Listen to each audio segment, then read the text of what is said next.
and we'll see what happens. I don't know whether people can hear us from now or whether people can hear us from when it catches up with us. Probably just now, I reckon. But yeah, we'll see, I guess, won't we? We will see. Which will be good. I'm trying to there we go. I'm trying to find the link for the stream so I can share it. Why do I keep getting weird? Whose message is it? Oh, it's Facebook going off. Facebook's going right off on one. It's Max. Yeah, I'm just trying to share stuff. Okay.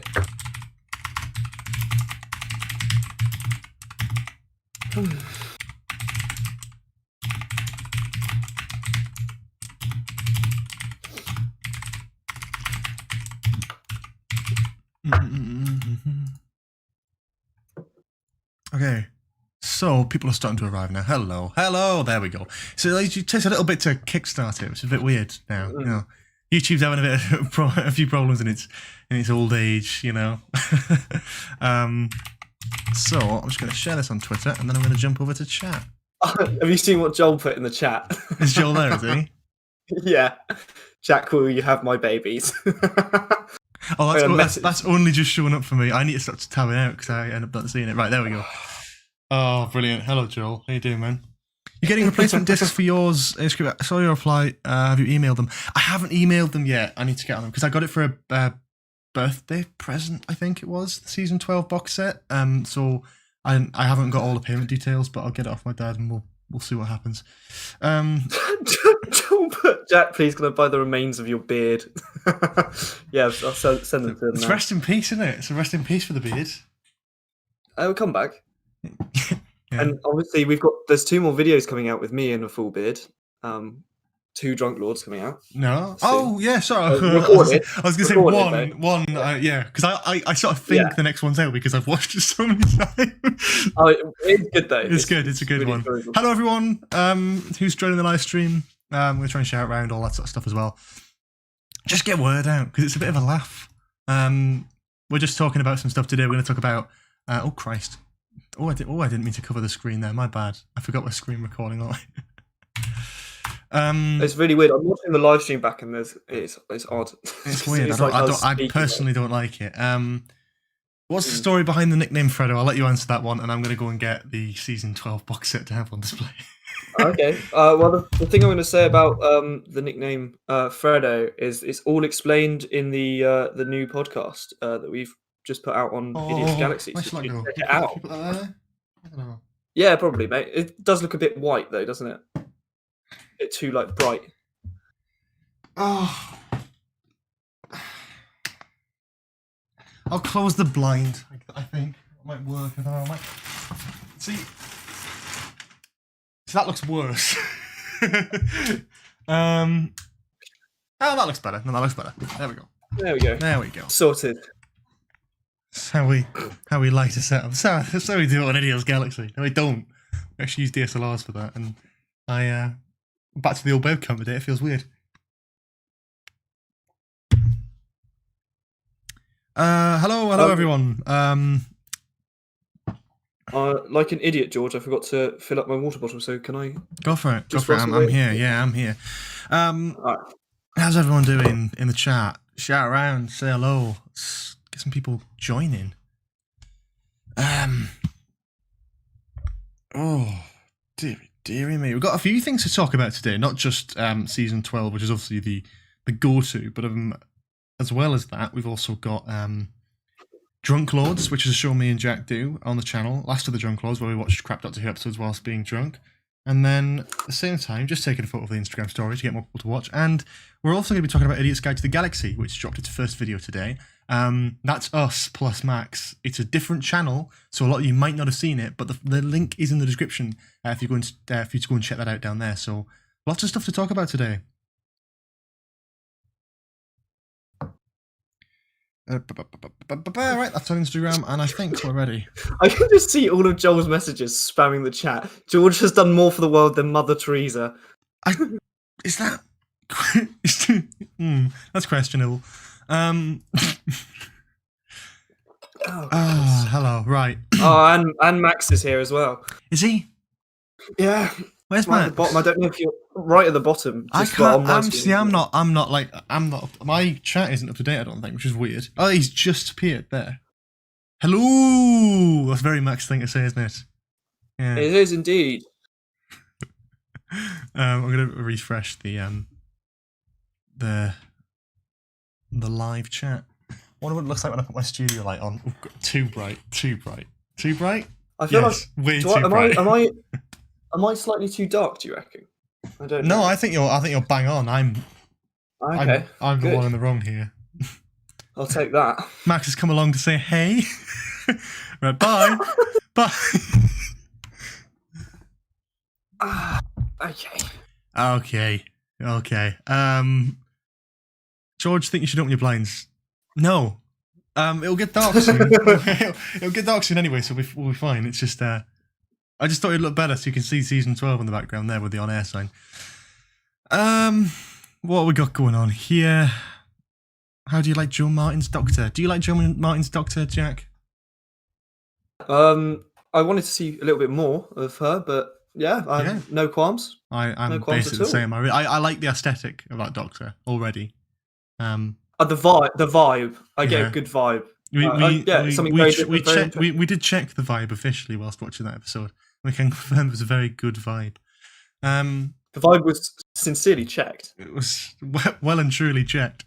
Someone spamming eat a chat. If you eat a chat, eat a hat in the chat. Stop spamming, or you'll get timed out. Thank you. Okay, we're gonna just time that person out then because spam. It just ruins the chat. Just ruins the vibe. We know all about vibe. Vibe check, my dudes. Don't let them take Ainsley. No, I won't. He's protecting me anyway from Big Roller, so it's all right. All good. Joe Martin for 14. Yeah, I agree. Actually, absolutely. That would be brilliant. If they could make it work, I'd want it. Like I want it to happen. If they couldn't make it work, then I'd still want it to happen. Because Doctor Who never works anyway. So why? Yeah. What? Why bother? Just it works. Let's do it. It's Joe Martin. It's just brilliant. Mate. Yeah. Well, Capaldi picked his face. You know. Colin Baker presumably picked his face because like Colin Baker played like a Gallifreyan guard or something. So why can't we have Joe Martin, who has already played a Doctor, play the Doctor again? I mean, David Tennant's played 2 incarnations. Tom Baker's played 2 incarnations. It's Joe Martin. Hello, LD Marvel. Thank you for spamming the chat with your hellos. I feel very welcomed. Please do not spam the chat, guys. If you want to say something, say something. And if we don't respond, ask again in about like a minute or so. If you spam, you're just going to get timed out and or just like blocked from the channel. It's counterproductive, if anything. Yeah, so Doctor Who doesn't work. Yeah, that's true. How are we all? I'm doing great. Good to know. I'm all right. How are you, Jack? I'm very well, thank you. Very well indeed. Yeah. Yeah. Apart from that dodgy KFC burger. Yeah. Can you say hi to my friend Toboggan? I'm a really big fan of you. Hello, Toboggan. You've got the name of a fun thing you can do in the Swiss Alps. Toboggan. Have you done a toboggan before? Not in the Swiss Alps. Certainly not. Have you done a toboggan elsewhere? I don't really want to talk about my toboggan history. That's quite private. Private, yeah. Sorry, my bad. My bad. No. Hey, yes, what about the B&M sets? What about them? They look good. I'm not going to talk about them because, well, the thing is, like, they leaked, and then Character Options sent the pictures out, but like, the way Character Options sends stuff out in terms of PR, and I probably shouldn't talk too much about this, but you know, it's literally don't hear from them anyway, so what's the point? They're not gonna be any different. They basically just send you pictures of like the new sets and go, because usually when you get like a thing, like early access, it's like, he got this, and the embargo lifts in like 3 days' time at this time. So you've got like a few days to make something, like prepare your posts and all that sort of thing, and then post it. Whereas what Character Options do is they go, here's the pictures, the embargo is now!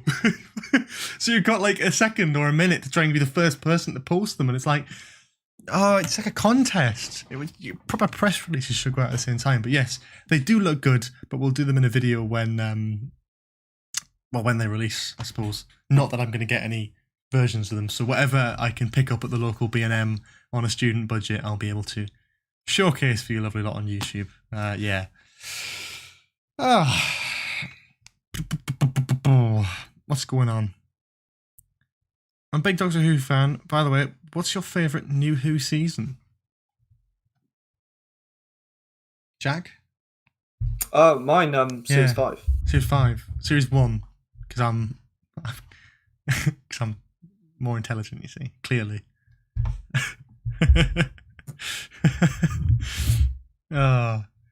If the Doctor was regenerated into a chicken nut, we're not going to do that. It's just... Are you a Geordie or a Mackham? Geordie. When do you think they will release the next Blu-ray? I don't know. Corona's on at the moment, isn't it? So I don't know. What do we think the next Blu-ray will be? Is a big question.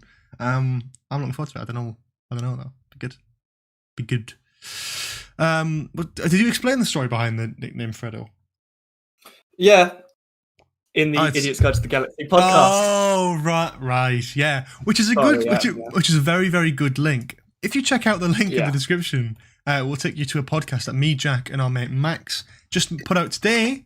Brand new channel, brand new podcast, brand new all that sort of stuff. Put a link to it in the chat. Where you can all click on it. Just click on it. Subscribe to the channel. Put it in your watch later tabs. You can watch it right after this live stream. How about that? It's good. Jack, you edited it, but I'm proud of it. It's something I'm proud to be a part of, especially for the first episode. Proud of it. Like it's good. It works well. Flows. And if you enjoy the kind of stuff like Drunk Lords, where you're seeing the less sort of presentable version of myself, then you might enjoy that. It's something to check out. I did talk about it a while back, but in case any of you hadn't seen it, please go and check that because it's a good laugh. It's a good laugh.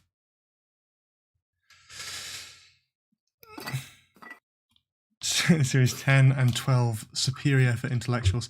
Yeah, that's true. Series 12 is actually really good, and Series 10 is decent, I think, but a lot of it kind of disappears. It's like one of those ones where it's like I really enjoyed it at the time because I didn't like Series 9, so then Series 10 was like so surprising and fun, and then like I go back on it and I'm like half the episodes are good, like really good, but then some of them are like maybe not. Like I don't really like the Monk trilogy much anymore. I don't really like Knock Knock or like any of those ones, but I love like World Enough. I love like The Pilot. I actually quite like Smile as well still.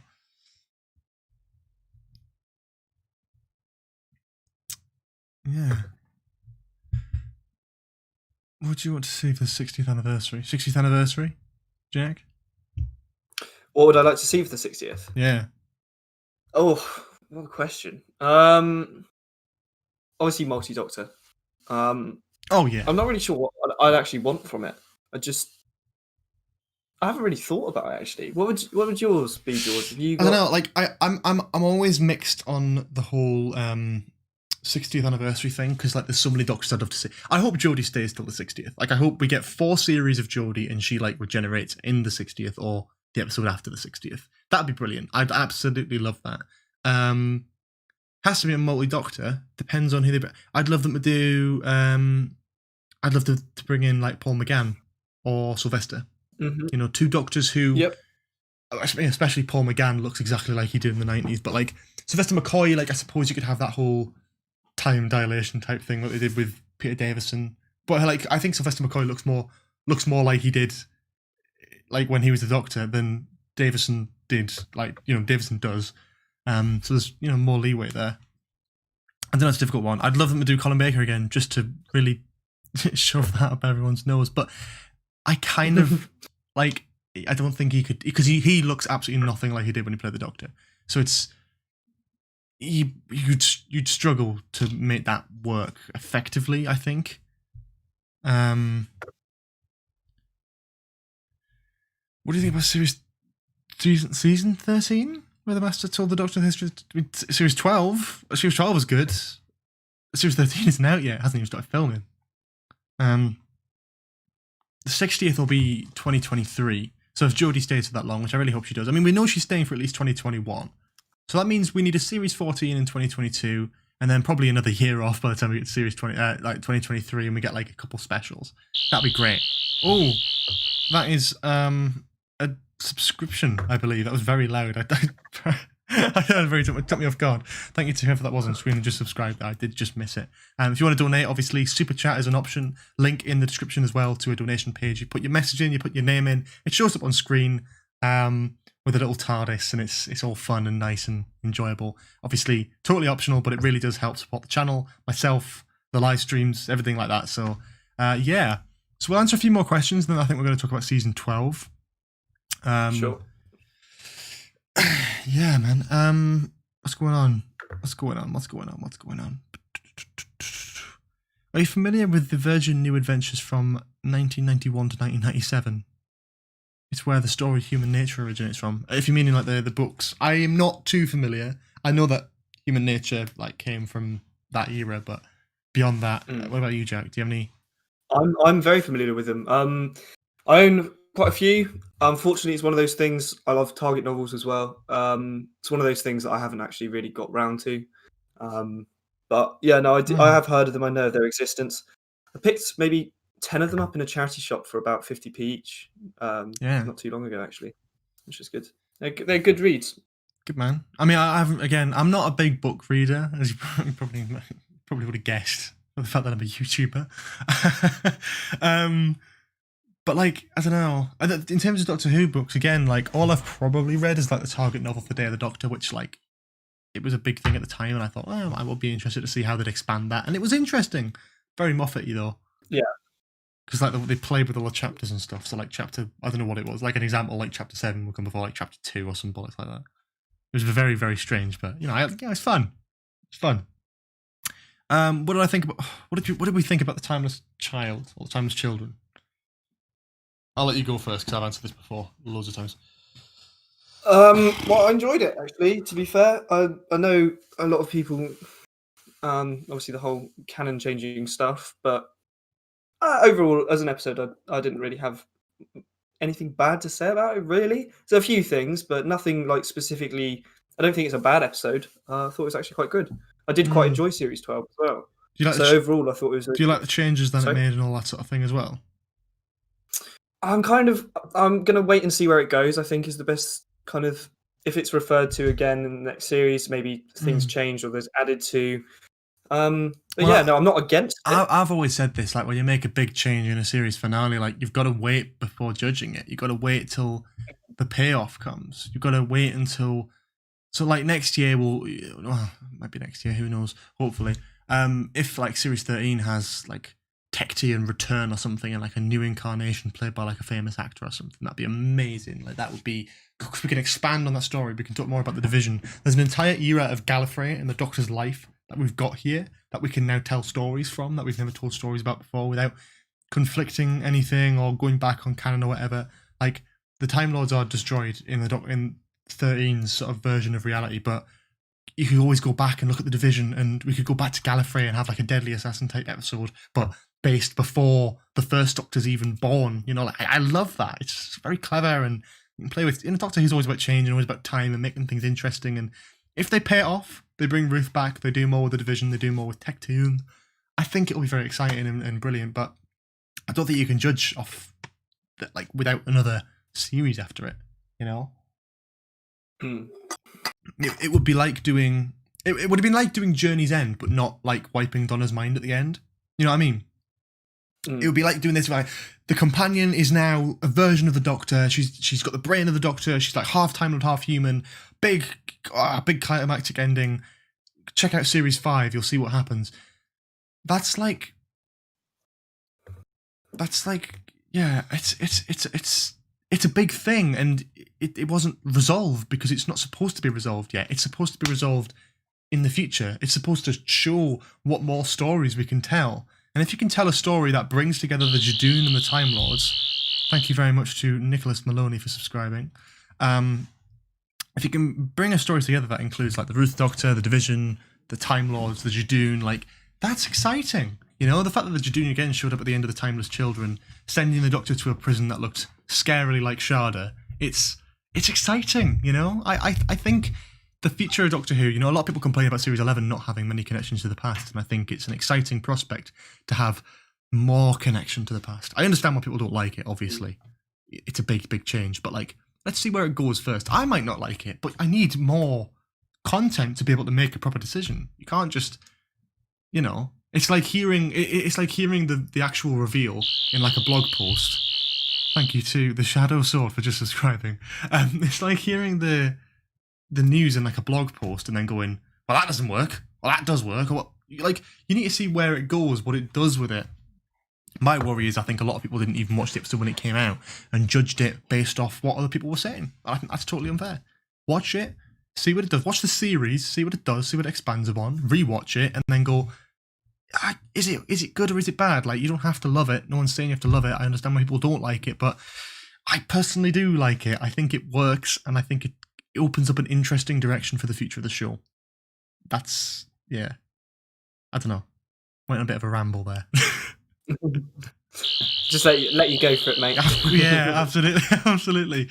Willie Styles has just subscribed. Thank you very much. God, getting a lot of new subscribers, which is really lovely. 5 Studios, thank you very much for subscribing. If you subscribe for the first time, I don't think it works if you unsubscribe and resubscribe. But if you're subscribing for the first time, Big Sasha Dewan will show up in the corner of the screen with a little subscribe thing. So that's great, appear on screens. Every time a Sonic buzz happens, I have to check and thank all the new subscribers, because, we're getting closer and closer to 18,000 subscribers now, which is honestly insane. It's a lot. That's mental. It's a lot. That is mental, yeah. Especially since the show's been off the air for months now. It's 3 months, 3.5 months it's been since Timeless Children. People still complain about it. But then again, I'm still complaining about Hellbent, so you win some, you lose some. Swings and roundabouts. Yeah, right. We'll take a couple more questions, and we'll probably talk about season 12 soon, because basically, if you haven't been watching, obviously you can go and check this out on the channel. I've been reviewing Classic Who recently. I've been going through season 12. Jack's been editing these videos for me. Brilliantly talented, by the way. Big thank you. Couldn't have been possible without him. So today we're going to be talking about the classic series, specifically season 12, which will obviously include Robot, The Ark in Space, The Sontaran Experiment, Genesis of the Daleks, and Revenge of the Cybermen. Almost forgot there for a second. Thank you to Brianna Rose for subscribing. So we're going to be talking about that very shortly. We're going to be breaking all that down and all that sort of stuff soon. But yeah, we'll take a few more questions. I think people are enjoying the chat about Future Hugh as well. And we want to keep people engaged so we don't, lose them all when we start talking about Robot, because I totally understand why. Sasha was definitely one of the best things about Series 12. I mean, it's not a coincidence that I bought a big sort of maroon coat and started wearing checkered trousers after Series 12 aired. You know what I mean? It's a sort of moderate influence that I didn't realise until bit. I mean, I joked about it because it's not a direct influence, but at the same time, it's yeah, it's a good look. I haven't bought a checkered waistcoat yet, so you can't say anything. That's what you got to do next, then. Yeah, don't challenge me. Don't fucking challenge me.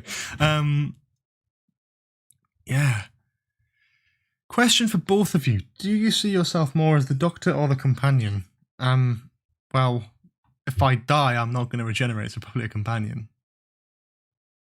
Is this sort of a weird way of asking if we're dominant or submissive? For God's sake. Do you know what I was going to say? Until you said that, I was going to be like, you would be the Doctor, George, and I should have let you. Companion. I should have let you say it. I should let you say it and down to it. And brilliant. Oh, George. Brilliant. I would be the Doctor. Anyway. Yeah. So. Yeah. Insert good luck scene from Airplane. Great reference. Good luck. We're all counting on you. What is it? We're all counting on you. Oh, whatever. I can't remember. It's so long since I've seen that film. It's a brilliant film, though. I'm excited to hear Jack's thoughts because season 12 is my favourite classic season. I love all the stories except Revenge, and then even then I think Revenge is underrated and overhated. I've already bought a Dewan Master costume, and I feel that's brilliant. I've seen a lot of people get that cosplays for that. The checkered felt companies over the last few months have seen rise in popularity. Mm.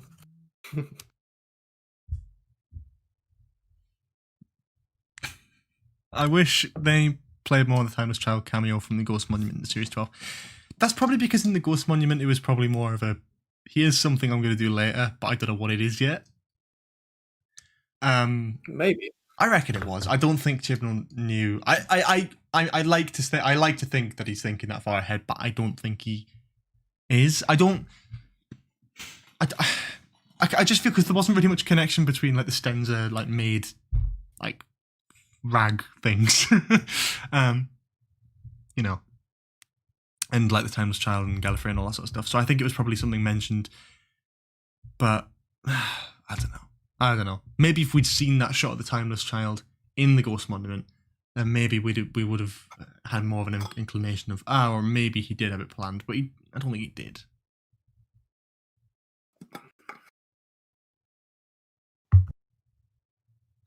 That's like, yeah, I don't know.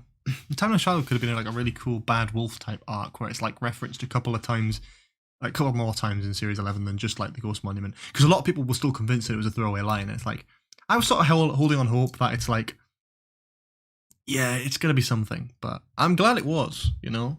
When you know, Spyfall Part 2 ended, they just visited Gallifrey. The Master had blown it up again. And it was like the Master name dropping the Timeless Child. I was like, this is it. There we go. Home bloody run. We're bringing everything. That's it. It's not. I was telling you. I bloody told you. All these videos are done. Theory videos. All these comments going, no, it's a throwaway line. He doesn't actually have any intention of fulfilling it. I'm like, yes, he does. I believe in Chibnall. Yeah, no, it's a good laugh. Yeah, okay. I wish they'd laid off the whole 80s Joker look to Sasha's costume. I quite like it, to be honest with you. I quite like the stuff. Someone said, I'm going to just read this out on purpose because it links into what I want to say already. You know which one I'm looking about. Yeah, I know which one you're looking at. I was wondering whether I was going to have to interrupt you. Yeah, I just about missed it. I love your new podcast. As I'm going to university in September, and it gave me great advice and helped with the nerves of going to uni. That's great to hear. If you haven't already heard our podcast that we released, it's landed today on the Idiot's Guide to the Galaxy YouTube channel. Link in the description to the actual the podcast even. Link in the chat as well, so you haven't got an excuse. Check it out, click on it, put it in your watch later for after the live stream, or subscribe to the channel, whatever. Just support us if you have it in your heart to. It's a new passion project. I'm very excited about it. I think we're all quite excited about it, me, you, and Max. Yeah. So, it's a passion project. It's different. It's not directly Doctor Who related, obviously, but I hope that it's something you can at least somewhat get behind and support and enjoy with us, because it's a new direction for us. We don't quite know exactly where it's going to go yet, but that's the sort of journey, and I'm quite looking forward to that. I'm going to pop to the toilet. Feel free to read some chat questions. Feel free to answer some stuff, Jack. In the meantime, okay, I will do. No pressure. All right. Oh, thanks, mate. Okay, so looking at the chat now. So I've been asked if I speak fluent French. I do, yeah. I spent 10 years of my life in France. Went through all of school there before university. Let's have a look. What else have we got going on?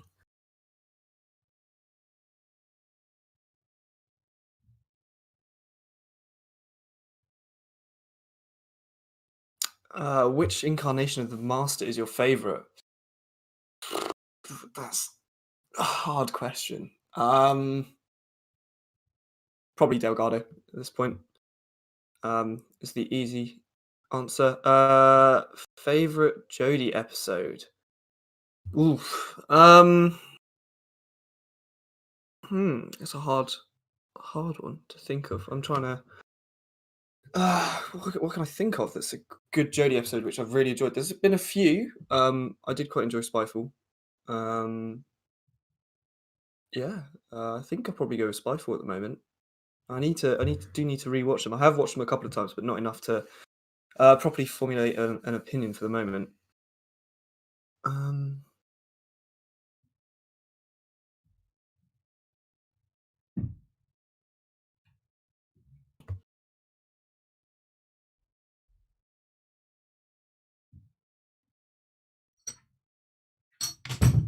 Oh, George is back.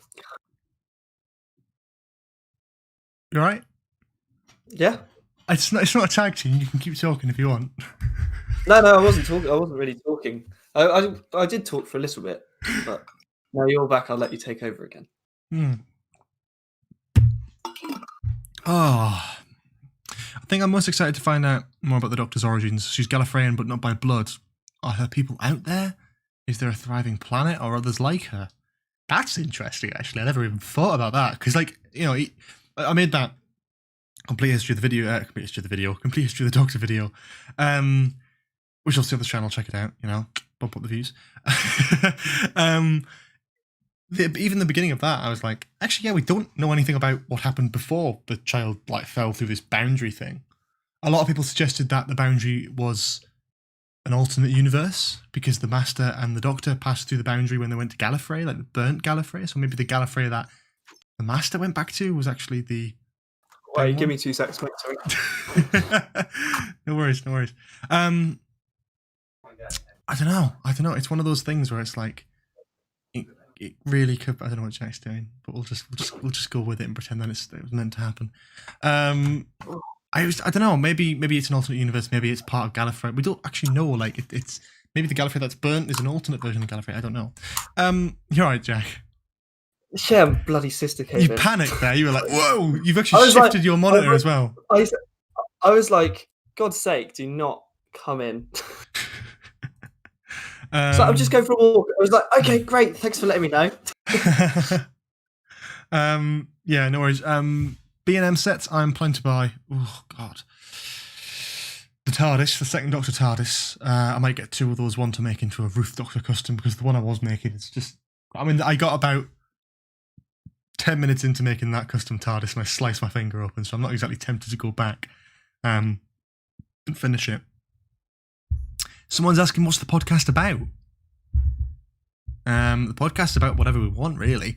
The first episode is about, you know, us talking about, you know, who we are, all that sort of thing, introducing ourselves, and uni life, moving from secondary school to university, the uni experience, our uni experience, how that's been affected by, obviously, Big Rona, and then taking a few questions from the audience. And the next one, which might be a bit more of interest to people who are like strongly supporting this channel and all that sort of thing, is talking about YouTube. My personal YouTube experience from, you know, watching other YouTubers and getting inspiration to start my own, the mental effects that that's had on me over the years and all that sort of thing, and how I've come to where I'm at now. I got a lot of questions about how do you grow a YouTube channel? How do you make a YouTube channel? How do you do this? How do you do that? And I think, like, what better way to answer that than in a podcast where I can answer basically everything in one place, you know? So that should be a laugh.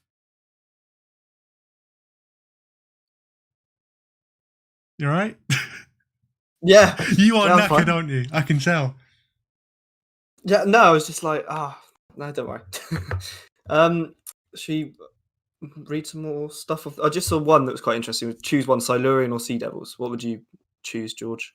At the moment, I've not seen too much of the Sea Devils, so I'd probably say like Silurians. But the Sea Devils interest me more as a modern concept because it's been, you know, like the only time we've went like underwater shots and stuff in Doctor Who like properly was like Thin Ice. Yeah. I'd love to see like a proper underwater type story with the Sea Devils and stuff. Like I really like that futuristic underwater base in the far future, and these adapted different versions of the Sea Devils would be so cool, you know. Yeah. But yeah, just on the topic of the podcast again, dropping the link in the chat. So please do go and check that out. Because again, we're trying to get the views up on it because it's obviously not on this channel, so it's not going to be in loads of people's sub boxes. But it's something we are passionate about and something we want you guys to see. Because I think I've been on this channel for a long time. I try to get a vibe of what people like and what people don't like. I think it's the kind of thing that you guys might be entertained by. Not all of you, obviously, but a lot of you might like it. So yeah, no, that's why we keep sort of talking about it. Obviously, link in the description as well as the chat. But yeah, all good stuff. I think we're going to talk about season 12 now because that's what people are here for. That's what the video is about. So let's talk about season 12. We are going to start with Robot. So I pose the question to the chat. What do you think about Robot as an episode, as a story? The 4-part story, the Tom Baker's opener. What do you guys think about it? Drop it in the chat. And yeah, I'll open it up as well. Obviously, Jack, what do you think about Robot? It's kind of it's not the best. It's probably the worst out of series 12, I'd say. Season 12. Yeah, it's a solid story. It's a good introduction to the Fourth Doctor. Apart from that, yeah, I don't know. I think it's quite a bang average story, maybe a 5 out of 10. Really, that's fair enough. I don't think there's not much going for it. I can't remember exactly what I gave it in the review. I think, should I double check for you quickly? I think you gave it like a 6.5. Or 6. Did I give it a 6? Maybe I give it. Oh god, I'll have to double check. Robot. I gave it a 5 out of 10. Understandably so. Understandably so as well. It's like Baker's great in it, but like I don't know. People know my opinions anyway, so I want to throw it out to the chat. I want to know what people think. I want to know what you think as well. But like, I think Tom Baker's great in it. Yeah, Tom Baker is great. I agree. It's a great opener for him. You know, in terms of showcasing his character and getting him from this sort of post-regenerative state into actually being the Doctor. And I love his post-regeneration period as well, because like a lot of the Doctors, I'm like, oh, here we go again. With Tom Baker, it was actually really fun, like the whole costume sequence, the whole thing with Harry Sullivan and the whole skipping rope thing and the smashing through the brick. I thought that was quite fun. Yeah, I agree. Yeah, I thought it was overall it was a good introduction. I really enjoyed the first episode of Robot, and then it afterwards it was just a bit of a kind of, I don't know, just kind of phased out a little bit. I lost interest towards the end. A little bit, yeah. No, I kind of felt that a tad. It's not like it's certainly not the best thing to ever grace our screens, and you know I haven't seen too much of Classic Who, so I haven't got too much to compare it to. But like you know, I like it. The special effects have dated a bit; they're a bit dodgy. Oh, I'm going to talk about this a lot, by the way. I know we're going to talk about Ark in Space next, which is where I got a lot of like flack in my review for basically shit talking the special effects, despite them being bad, which they are bad. It's it's one of those things. It's a lot of people in the chat here are saying like you have to view it from a 70s point of view. Yeah, you do, but at the same time, you shouldn't be restricted to that. Like, I don't watch Love and Monsters and go, well, it's 2006. I still go, dodgy CGI, dodgy special effect, bit crap writing. Like, not all of it has to be lower standard just because it's from the 70s. Like, it's still prime Doctor Who. And despite, a few special effects here and there, I can forgive. Like, I never said the special effects are a terrible thing. Of course, I wasn't expecting anything better for a 70s episode of Doctor Who. But I can still go, I was a bit pulled out of the episode by it, because if I was. What problems me a lot with Classic Who is a lot of people watched it when they were younger, and the nostalgia they have for it emphasizes the episode. And if it's a scary episode, they naturally feel more scared of it, even if it wouldn't scare them as an adult. Even they just go, oh god, I remember this as a kid, and I don't. The only episode of Classic Who that I've seen that has properly like sort of went, ooh, like made me feel a bit uneasy was The Curse of Fenric, which I watched last night. Curse of Fenric was a very weird one, but I kind of liked it. It felt more like a zombie apocalypse type thing. I was like, ooh, it's totally what I didn't expect, because I didn't know anything about it going in. Yeah. So, which was definitely a good thing. We're not going to talk about that obviously today too much, because we'll do probably a season 26 review live stream down the line. But I think a lot of it you have got to judge by the standards of the time, sure, but I can't judge everything by the standards of the time, because if I did, then I'd be praising all of it, because at the time everyone loved it, you know? Yeah. It's difficult to be critical when I haven't seen a lot of Classic Who and I wasn't brought up on it, because people don't accept it as much. Like, I feel like people look at this as like, well, you've not even seen half of Classic Who, you've been brought up on New Who, you haven't got a right to say what's good and what's bad. It's like, I'm not saying it's good or bad, I'm just saying like, I personally either liked it or I didn't like it, and Robot's one of those ones that's just in the middle for me. It's got its positives, it's got its negatives, but it's fine. Yeah. Really. Yeah,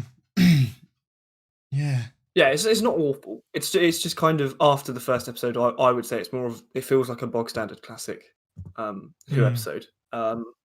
But yeah, it's still is not awful and it's not bad.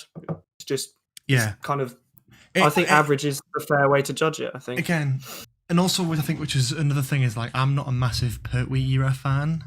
I kind of like the aesthetic of the Earth-based unit type thing. You can tell this is Pertwee's production team. And you can tell it swapped over from this story to Ark in Space because the quality differentiation is so massive. But I'm not a big fan of the whole on Earth unit stuff. I like unit as a concept, and I like the Brigadier. Obviously, that's great. I kind of prefer when these stories do these sort of more adventurous space ones because it was more difficult to do at the time, and the fact that they still went and did it was what made Doctor Who so great to me. Next to no budget, and they still managed to pull off some brilliantly amazing sci-fi stories. And there is a limited budget, and we'll talk about that obviously now with Ark in Space. What do people think about the Ark in Space? Bit of a fan favourite one, I'm aware. Jack, you only just watched this today. Is it today? Yeah, I did watch it today. Yeah, it was the only one of season 12 I hadn't seen yet. What did you think of it as a new first experience with it? I thought it was good. Enjoyed it. I didn't really have any issues with pacing. As much as I thought. I thought it flowed well with the story. I thought it was good. That's the scene with Sarah Jane in the confined space, and then the little argument with the Doctor and so on. That's brilliant. It just added a lot of depth of character, I think. And yeah, I'd probably give it an 8 out of 10. To be fair. Again, I think I give it a 7. That's just because I think certain things pulled it out for me, like. When I reviewed it as well, it was a significant amount of time after I'd watched it, which isn't a bad thing. Yeah. I still made notes at the time, but I remember when reviewing it, I was like, I had to really go into TARDIS Wiki and remind myself, which is not usually a good thing. It's like, when you say something is forgettable, just in general, it's not usually a good thing. Now, I'm not saying that Ark in Space is bad. I actually really enjoyed it, but there's elements of it that I'm allowed to not like. I get it was made at the 70s, but my God, seeing a man with green painted bubble wrap just on his arm and us expected to believe that that's a real alien virus, it threw me out of it. Like, I like it, sure, it's great, it's scary but I was just like, yeah, I don't know. I guess it's the same with New Who as well, though. Like, when I see something that pulls me out of it, it's like, it's not every episode. It's not because it's a lower budget and it's all 70s and all that sort of thing. Because they made the Cybermen look great, and the Sontaran look great, and the Daleks and Davros looks great. Hell, the bloody robot looked decent. You could tell it was a man in a big suit, but it looked decent. I think the Wirren were just something they sculpted, and the rest of it was just bubble wrap. And I didn't mind it, sure, but I don't know. A lot of people saying nobody had seen bubble wrap before. That's fine, again, but I do struggle. It's not about me going, well, they shouldn't have used bubble wrap, they should have done something else. It was more that, as a 19-year-old watching this in 2020, I know bubble wrap, it did take me out of it personally. I'm not saying it's bad, I'm just saying that watching the story, it threw me off a little bit. And that's just that. And I understand what a lot of people are saying, and I do judge a lot of it by its time, but I think at the same time, it's just I don't feel like I need to love something just because it's old or it's well-renowned or anything. In the same way that... classic or so on. Yeah, exactly, I like Genesis. I don't love it. It's a brilliant Dalek story. It's one of the best, if not the best. But,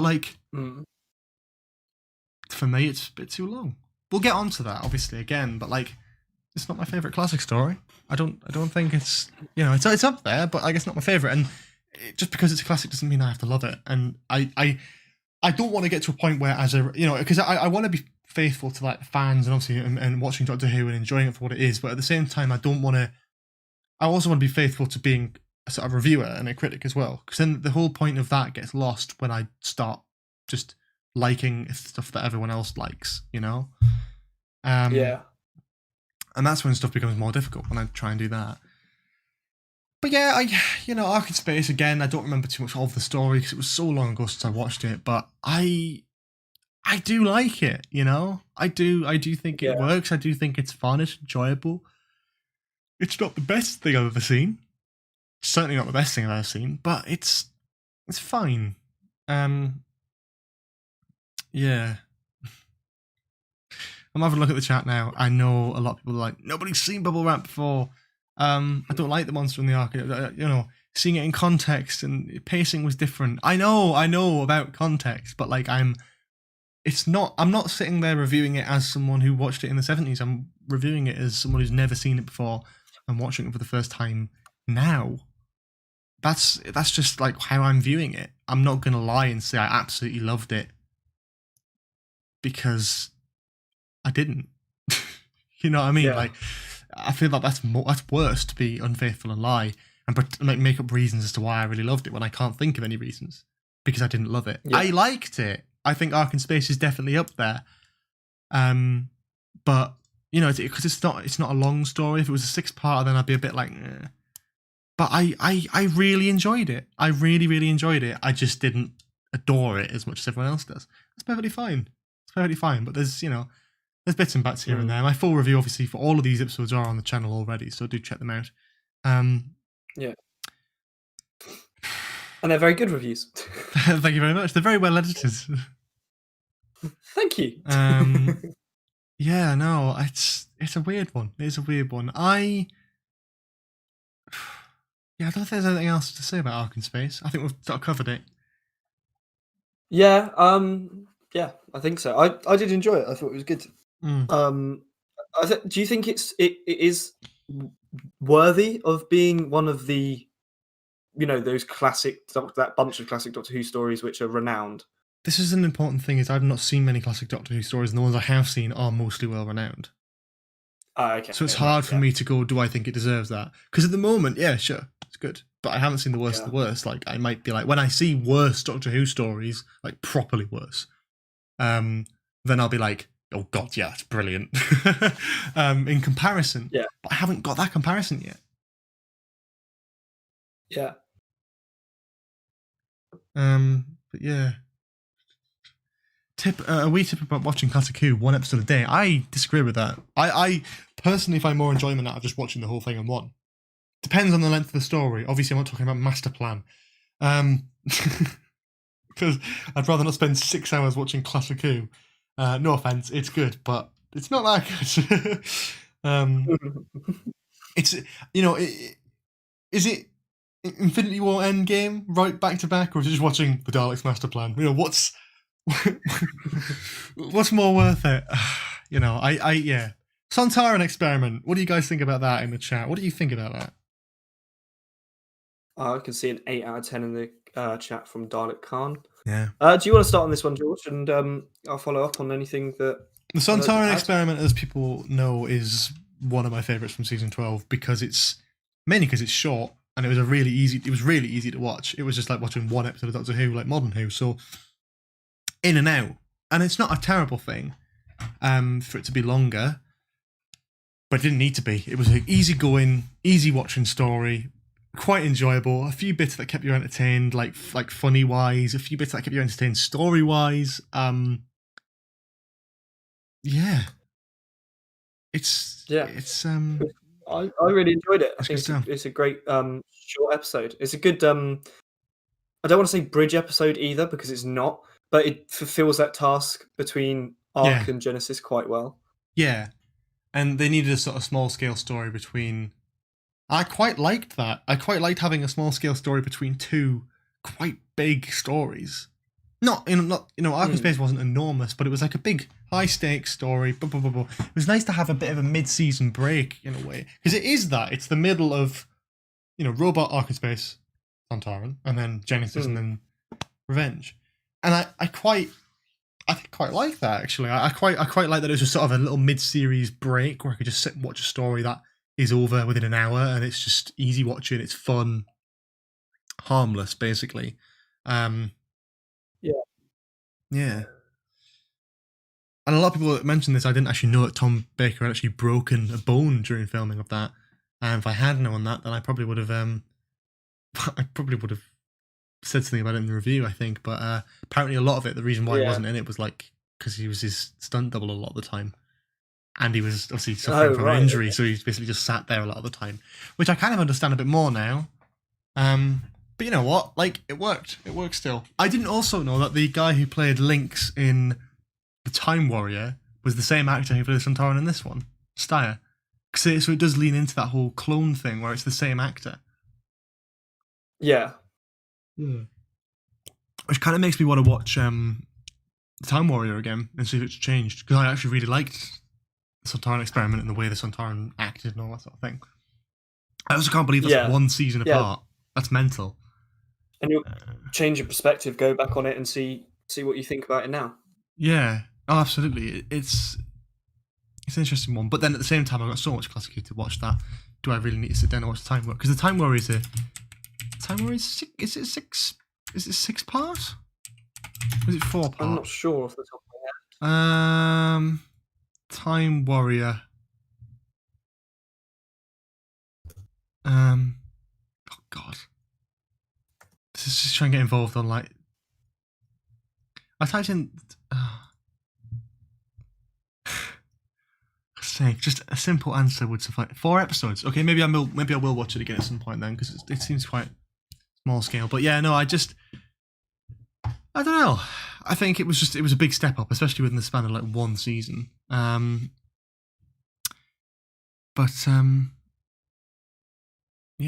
no, it was quite fun. It was quite different. A lot of people are saying that. A few people have actually said about New Who doing that. And I agree to an extent. All at the same time, I don't think New Who deals well with small-scale stories at all. I don't think it does it as well. I think Classic Who had that nice feel where it's like, okay, just an easy watching, easy going story where you can just sit back on your ass and just do what you want. Perfectly fine. Chill. Yeah, exactly. Yeah, you can sit down with a bucket of popcorn with that and you can just enjoy it. Those also allow them to be more creative in terms of when they're doing the short scale episodes and so on. So I think that works really well. Whereas now their budgets are a lot different. The small episodes feel like they're just small episodes for being small, not because, i.e., the budget restricted it, so they had to be more creative. Do you see what I mean? Yeah, no, I know what you mean. It's an interesting one, but I don't know. It's an easy watching one. It's not my favorite of all time. It's far from it. But again, it's harmless. It's absolutely harmless. Like, there's nothing majorly wrong with it. It's not boring. It's fine. It's just there. And then we move on to probably one of the biggest, most impactful Doctor Who stories of all time in terms of Classic Who. Genesis of the Daleks. YouTube's not receiving enough data to do. Oh Christ!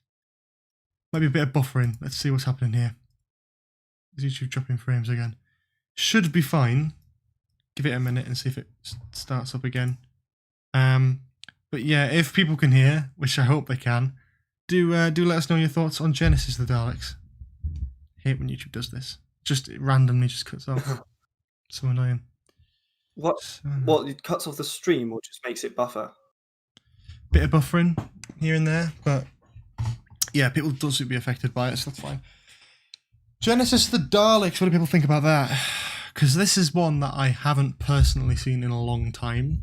It's one of the first classic stories I saw. But it's like a while back, you know what I mean? I didn't want to rewatch it for the reviews. I was initially going to cover it again, but I thought it would be easier if I don't, because I just want to watch new stories that I hadn't seen before. So I wanted to, I wanted to get through. And it was exciting. It was exciting to get through like a lot of that season. And so I'll be able to say that I've finished an entire season of classic Doctor Who. And I'm almost finished 2 entire seasons of classic Doctor Who, which is very exciting. I'm going to watch Survival at some point and then I finish that. But yeah, I mean, Genesis is incredible, isn't it? It's one of those ones that is so just out there and impactful, and yeah, I mean, it's It was also my first classic that I saw. I must have watched it 10 or 12 years ago and then rewatched it in the past year. It's undoubtedly a 10 out of 10. Yeah, I think. Oh yeah, no. I can't remember what I gave it in my review personally. So long ago, but I'll have a quick look actually. Let's see. Genesis. I did give it a 10 out of 10, and rightfully bloody so as well. It's Yeah. it is stunning. It really is. And the thing is, it's good when they bring Doctor Who back for the new series and they basically use a story thread from Genesis to basically excuse why Doctor Who's been off the air. And that's brilliant. The Time War basically was born from Genesis. The Daleks having the knowledge that the Time Lords tried to stop them, and the Doctor being the fault of the Time War is just all the way back then, even though obviously that wasn't planned. It's just like, it gives so much more leverage to this story and so much more credit to this story than it maybe either deserves or doesn't deserve. I don't know, but I think it definitely brings its all. I think it's a long story. I think if you want to know about Dalek history, this is the one to go to. The planet of Skaro and the Thal and Khaled War, I think, is incredibly interesting. But I think on rewatch, I just want to hear about the Dalek stuff. I'm not too bothered about all that. Yeah. It's a strange one. One. But Davros is brilliant. The introduction of Davros as a character, very exciting, obviously. One of Tom Baker's only Dalek stories. Is it one of two? One of two, yeah. One of two, yeah. Just want to check that I've got that right. Destiny and Genesis. Yeah. It's it's a big one. It's exciting and it's different, but it's like at the same time I don't know. It's a weird one. It balances for me. Like I really enjoy it, but I think I'll struggle to rewatch it mainly because it's a 6-parter, and I think I struggle with 6-parters because it's not a terrible thing. It's not a criticism of Classic Who. It's a criticism of myself and the way I divulge on television. I much more enjoy it. Yeah. The best episode, the best story length for me personally, 3-parters. Battlefield and Ghostlight flowed really well for me because they're not. It's like it's what it basically is. It's the perfect length of a modern Doctor Who story. It's exactly what I want from that. It's about an hour and a bit, about an hour and a quarter. So it's just over that threshold of 45 minutes, 50 minutes, but it's not quite bordering on a 2-parter, which I quite like. So the 3-episode thing I quite like. So then the fact that Genesis is double that, it's it feels like a 2-parter. Yeah. A 2-parter of 2 very, very long episodes. And for good reason. It's a great story to have it in. I'd rather that than something else, which I'm not too keen on. But yeah, no, I think it's one of those ones that's I find good things, I find bad things, but nothing majorly either way. More so that it's a brilliant story, it's a classic, it's well deserving of that title, it's 10 out of 10. But there's elements of it that I go, I don't really. I think rewatchability is just a big thing for me, and if we take that into account, I'd probably give it less, just because I don't think it's the most stunningly rewatchable story of all time, but it's still good, Yeah, for sure. YouTube is dropping a few frames here, which is a bit unfortunate. That is happening. Gonna give it a second, just to make sure, because no one seems to be complaining about it, so it should be all right for now, just to keep going with it. But if it does continue to sort of wedge out, then we'll right. Just looking at the chat. Not going to question it. People's opinions on actually good point about the mutants and the mutos and stuff in the wasteland. I thought I sort of half think it's interesting, but I half know it's like an English quarry. So it sort of does drag me out of it a little bit. I think now we'll talk about the final story of season 12 before we talk generally about the season, and that's Revenge of the Cybermen. A story that I think is incredibly underrated by a lot of people. Personally, I agree. It's not bad, It's certainly no Genesis, but come on, it's better than Robot. I'd give it an 8. What did I give really it? enjoyed Again, it. did I give it an 8? I think you might have done. I went a bit risky and maybe give it a bit more than it does. Or did I give it a 7? I think I might give it a 7. Just because I think for me, the vulgar stuff really ties it down. I was like, that stuff is just boring. Who are these massive-headed, emotionless things hiding in a cave somewhere in England, just ranting at each other for some apparent reason that I don't care about? When there's Cyberman stuff happening with Tom Baker, and it's the first time the Cybermen have been back in the show since, the invasion, and we've got some phenomenal stuff here, right up there, and then we go, let's just check on how these people are doing down here. It's like, Jesus, I don't care. I just don't care. It's not bad. It's not terrible. It's not the worst thing I've ever seen. But at the same time, it's like, Jesus, it's a rough ride. But it's not terrible. What do you think about it? The story as a whole, that is. I really enjoyed the story as a whole. Apart from obviously, I can't remember what those names of the creatures are in the caves, Vogons. but the Vogons. That's it. Yeah, I really enjoyed it though. Overall, I think it gets a lot of hate and unnecessary criticism. Maybe. I just took it for what it was, and I watched it when I was quite young as well. Yeah, I must have been 7 or 8 at the time, and I really enjoyed it. I've gotten really no qualms with it, apart from obviously the aforementioned Vogons. Yeah, of course. I think that's my only downside with the story. It's like a big. I don't know. It's just it's a weird thing because it's just sort of like they're there, and I should care about them. Yeah. Well, I said this in the review. Like, I really like the idea that the Cybermen are trying to blow up a planet that mines gold. That is brilliant. That makes sense, and it is a functioning Cyberman story. And Earthshock definitely took some elements from it. You can tell, but at the same time, it's just like some of it's really boring. And I think Earthshock managed to do that better. But I just, you know what I mean about the whole Earthshock connotations thing. Like, half it's set in a cave. Then you've got like some cool spaceship sequences. Then the spaceship crashes towards the planet. You know, the only difference is one of them explodes and the other one doesn't.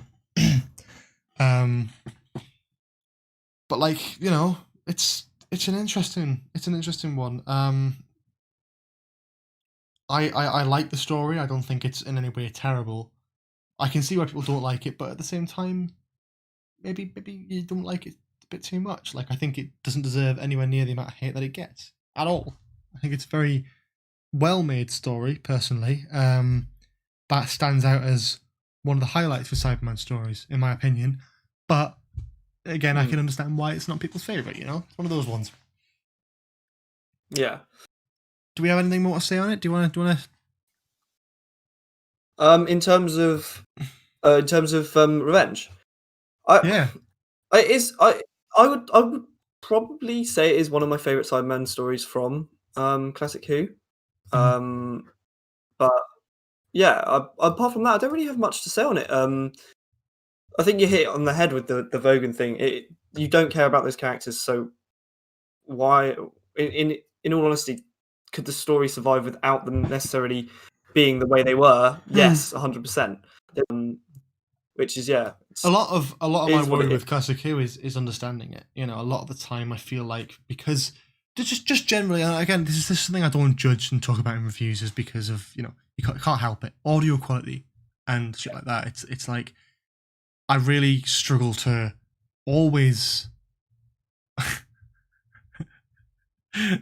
Sorry. I sometimes struggle to understand like everything that's going on, especially when it's like about new characters and civil wars, and it's like I have to do my like when I'm watching a classic story, I will jump on the TARDIS wiki just to have a bit of a read about the synopsis, just so I can get my brain around what's happening. I feel like it helps me understand it a little bit more. With with the Vogons and all that sort of stuff, it's really hit or miss for me. It really is hit or miss for me, and I don't hate it, but it's hard to understand without aid, I think, for a first-time viewer at least. But yeah. Does the Fourth Doctor only have one Cyberman story? I believe so. Yeah. It's just, it's a Cyberman. Someone's getting upset. I get what you're saying, but I'm not complaining about the audio. I'm just explaining why my attention span is somewhat cut off and why I struggle sometimes to understand exactly what's going on. Because, you know, when there's music or sound effects or muffled voice, it's muffled or echoed voices. It's like I sometimes have to have a bit of a check up on TARDIS Wiki, see what's going on. It's not a genuine criticism. It's just explaining why I don't necessarily have a complete understanding of everything that's going on when I'm watching live, and I have to do my own research to kind of go, oh, right, so they're arguing about this. Like, I knew there's a civil war going on. I knew these guys were arguing.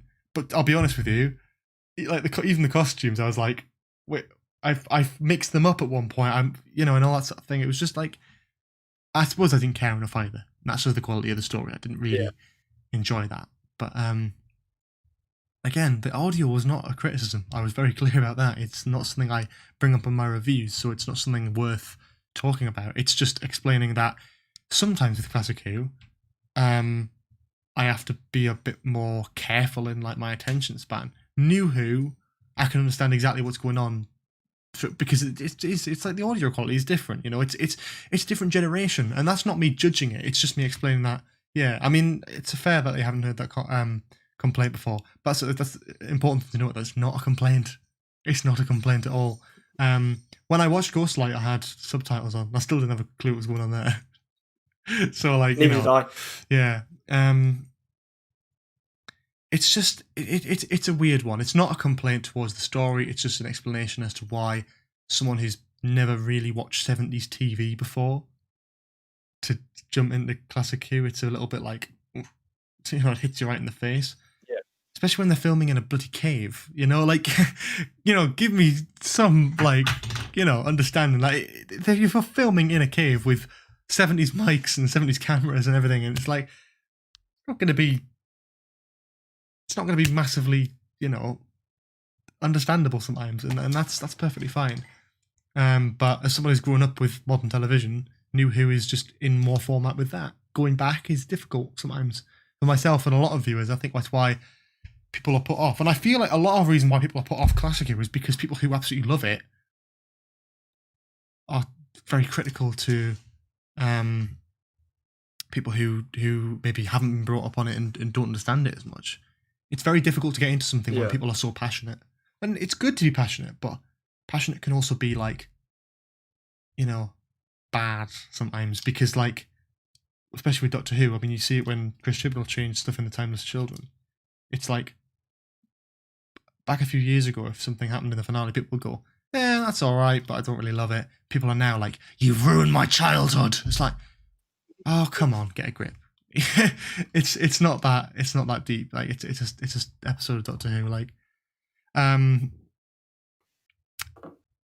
and I feel like that's it's a strange approach for Classic Who, which is why I always get a bit odd about doing classic reviews, because I feel like I can't criticize it. I do criticize it because I have to. I'd rather be honest with viewers than pander to an audience who just love it already, and just want to hear positive stuff about it. I want to talk. I want to say my piece. I want to talk about what I liked and what I don't like. That's what it's about. That's what a review is. Did you like the time ring? Did I like the time ring? Time ring. Weird, but not it was a bit of a weird concept, but it is what it is, I suppose. Yeah. So should we go on to a summarised opinion on series on season 12 then? Yeah, perfect. Yeah, we'll start with. I mean, I'll talk about Tom Baker as the Doctor. Brilliant, obviously. Genuinely enjoyable. Audio quality aside, no, I'm joking. He's great as Tom Baker. I haven't seen him in a lot, but I've seen him all the way through this season, and I've loved every story that he's been in. So I'm very much excited to get into more. I don't know when my next classic Baker season will be. Probably a while off yet. If people want to know what the next stuff is, we're going to have a week break next week, and then we're going to be getting into season 26. So we're going to be starting with Battlefield, then Ghostlight, Curse of Fenric, and Survival. So yeah, that'll be an interesting one. A few bits and bats here and there, Yeah, but it's good stuff. I mean, I'm looking forward to it. But in terms of Tom Baker, brilliant stuff. Looking forward to seeing more of him. Basically, Sarah Jane Smith. Yeah. What do you think about Sarah Jane? Oh, sorry. No, Yeah, sorry. sorry. I thought you were just gonna. No, it's all right. My bad. It's all right. Don't worry about it. She definitely established herself as probably one of the, or maybe the best Doctor Who companion. She is of the classic series. In my opinion. Of all time, never mind classic series. I don't think any New Who companion, despite their efforts, tops Elizabeth Sladen. Sarah Jane. Like when you think of it, oh, dear me, it's a weird one. Like I look at it and I'm like, I don't know. I'm balanced on it because she's in the same way that people sort of look at Tom Baker as the definitive classic Doctor or the definitive Doctor in some cases, which I agree with. When you see Doctor Who parodied in media, especially over the years, especially the 90s and all that sort of thing, it's always a big long scarf, isn't it, in a little fedora hat. Yeah. Like, I think Elizabeth Sladen is the standard Doctor Who companion as well. I think she is the go-to. I think that era of Tom Baker and Elizabeth Sladen is just, it's the most iconic and the most well-known, which is why I'm looking to, I'm looking forward to getting into different Tom Baker stuff to see if it's as good. Because I do think Elizabeth Sladen does carry a lot of moments. I'm not saying Tom Baker's not good. I'm saying that, like, I'm interested to see how it looks without Elizabeth Sladen there, because I feel like she does bring a lot to the table. So I'm looking forward to seeing Tom Baker alongside, see if I get the names right. Romana, obviously Adric, I've seen a little bit of, but I can't remember the other one is now. Leela, is it? Yeah, Leela. Leela, yeah. And there's various other people who rock up through that era, and it's like I am looking forward to seeing Tom Baker alongside other people. But yeah, no, I think it's a great team dynamic. Harry Sullivan. I don't really have an issue with Harry. I mean, he's there for one season basically, and then went and. So I'm aware that he doesn't stay for longer. Is he in Terror of the Saigons? Oh, I can't remember. I don't think so. Because he must be. There must be some sort of explanation as to where he went. You know what I mean? I think there might be, actually. I'm not sure. I haven't seen that in ages. Terror of the Saigons, I haven't seen, but companions Sarah and Harry. But then the next one, the Planet of Evil. He's not a companion, so presumably he ends in the Zygon one. But the Zygon one's on Earth anyway, so he probably just gets left off there. I don't know exactly what happens, but it's his only proper season as a classic companion. I don't know, is that because people didn't like him at the time? Is that because the production wasn't too keen on him? Is it because he didn't want to do too much more? I like Harry, but I feel like sometimes he's a bit of a spare part. He feels like, not in a bad way, but he feels like Mickey Smith in Series 2 of Doctor Who, like modern Doctor Who. Where he's like, he's great, but he's a spare part, you know what I mean? And he's one that the Doctor isn't always the best of friends with. Yeah. It's the same dynamic, like Elizabeth Sladen travelled with the Doctor before, in a different incarnation. Then we get to this season, and it's like, we've got an extra person who has showed up, and he's like, oh, he's here, he's part of the unit, but he's coming along for the journey, and then he just sort of, and then it's a weird one. So Harry chooses to leave at the end of Terror of the Saigons. Yeah, that's interesting. But I wonder whose choice it was in terms of actual, like, real life production. Did he actually leave? Or was it the production was just like, oh no, we don't want another season with Harry. I know I'm not suggesting that Harry Sullivan was anywhere near as bad as Mickey Smith in season 2. I love Mickey, but he does only get better really after he's left. Like, towards the end of Doomsday is pretty good, and obviously Journey's End is brilliant as well. Would have been a great companion to have back. Just since he left after series 2 is when he became good, really. But Harry Sullivan is obviously much better than that. But it's sort of the same dynamic, you know what I mean? Like, the Doctor doesn't get on too well with Harry. Sort of when he wants to, he can, but then like the dynamic isn't always in favour of that. So I don't know, weird. Yeah. And I understand why he was there as well. And a lot of people said this, and I've seen this in the comments as well, is that they thought they were going to cast an older Doctor again, but Tom was young. So they basically had Harry to do a lot of the dialogue and all that sort of thing. But they ended up casting Tom Baker, who obviously was just all over it. So Harry felt a bit more like a spare part, which I totally understand. Yeah. No, I do understand that. I do like that. Yeah. Interesting. Anything else to say on Harry Sullivan? Not really, mate. I think you've summarised it quite well. Yeah. Selection of monsters for season 12. It's been a very, very interesting one. Very star-studded. You can tell why they picked this one first. to do for the Blu-ray sets. I mean, obviously got the robot and the Wirren, which the Wirren or Wirral? I got that Wirral. I'm confused now. I've confused myself. You've watched it today. Test me. Is it Wirral or Wirren? Because the chat will correct me in about 30 seconds. I think it's Wirren, isn't it? You've put doubts in my mind as well, George. Yeah.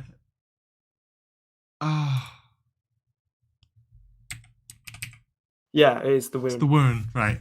Yeah, the Wirren are and the robot are obviously new monsters, but it's very interesting to see Daleks, the Cybermen, and the Sontarans, 3 very big Doctor Who villains of the time, to be brought back for one whole season, and all back to back. All back to back as well. Yeah, that's true. Yeah, I think it was a great choice in terms of a selection of monsters to use. In season 13, do we get? I mean, obviously we get the Zygons straight away. They're new, aren't they? They're like new monsters there. Yeah, at that time they were new. Yeah. And then beyond that, do we have any more? Because I don't know whether they kept with this sort of on-running theme of using old monsters and stuff. Probably not, but I'm not completely sure. I haven't watched many of the next season. I mean, there's not many.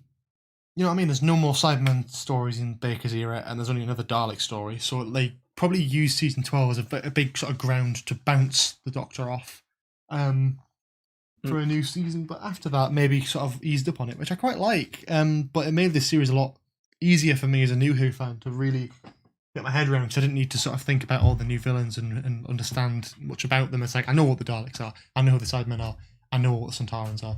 So that's good, but as a collection of monsters, I think it was definitely a strong season, because even the Wirren and the robot were pretty strong. I think the robot again is probably the weakest out of the lot. Yeah, I'd agree. Completely agree. Yeah, man. I don't know. It's a weird one, but yeah. So what's happening at the moment? I don't know. I think we've kind of covered most of season 12 though. We spent about half an hour, 40 minutes to an hour talking about it.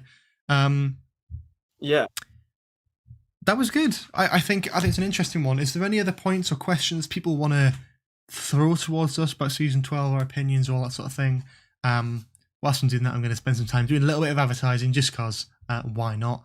If you subscribe to the channel for the very first time, if you're watching this obviously the first time and you haven't subscribed to the channel already, you can do, and your little head, and not your head, /1, and your username will appear in the bottom of the corner and all that sort of thing to see you've subscribed. Same thing happens if you donate to the channel via either Super Chat or the link in the description. You leave a message, your name, and that will also appear on screen as well for us to read out and showcase on stream. Beyond that, if there's anything to advertise, we'll talk about Drunk Lords shortly. First, obviously, me, Jack, and a mate of ours, Max, dropped a podcast today. Gonna link it in the chat again, so please do go check that out. Put it on watch later or anything like that if you're gonna watch it after the live stream. But very, very proud of it. Very, very happy with it. And I really hope it's something you can all get behind. It's a bit of a different project, but I'm hoping you guys can jump over. I'm hoping you guys can support it, check it out, all that sort of thing. But yeah, that's in the chat now, and obviously linked in the description as well. So yeah, I think beyond that, not so much to say. Jack's social media and the Idiots Galaxy social media are on screen as well, as you might be able to see. So yeah, that's fun. And I think that's that at the moment. If there's any other questions regarding season 12, all that sort of thing, throw it our way. And then I think we'll talk about Drunk Lords for a bit. Yeah, for sure. Yeah. So there's a question for you there, Jack. I'm going to go to the toilet. Okay, so Joe Turner has asked, Jack, how did you get into Doctor Who? So when I was about 5 when the new era of Doctor Who started, back in 2005, and I didn't watch it then. I kind of got into Doctor Who when season 2 started, and then I decided that when the series wasn't airing, to basically try and get as much classic Who that I could watch at the time, most of which were on VHS. I used to sit there with my grandparents and watch a lot of Doctor Who, a lot of classic Doctor Who, and that's kind of how I came about it. Growing up in going to school and so on, talking about Doctor Who when I lived in the UK, and yeah, that's kind of how that passion really started. But yeah, when